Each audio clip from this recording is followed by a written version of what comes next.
The climate right now is that Republicans use everything they can to undermine and delegitimize this president. And it's actually un-American. It's traitorous, in my opinion. Do you want to give aid and comfort to our enemies? Continue to treat this president like he wasn't elected and he doesn't know what he's doing.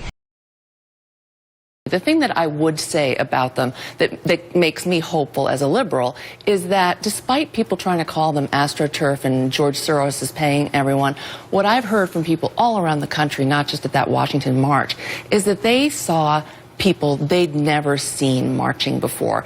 In smaller communities, the liberals saw people, not necessarily conservatives, but they saw people who haven't been political. So this is touching. I think the shock of Donald Trump's election, a lot of people were apathetic. Maybe they weren't all in on Hillary Clinton. They didn't think he could win, and he won. And then out the gate, he's pushing such a radical agenda. I think people feel really disenfranchised. They feel like they weren't listened to. They know he got 3 million, almost 3 million fewer votes from the public, and they're asking how could this happen. Is there any there, do you think?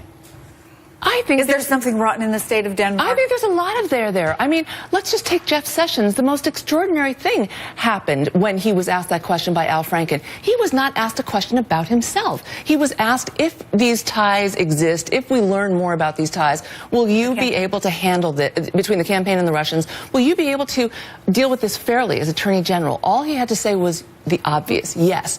But instead, he weirdly seemed to be answering a question that he was perhaps prepared for, answering it badly, getting himself into this situation where some people even say he may have perjured himself. Yeah. This thing that he had been asked about is very fishy.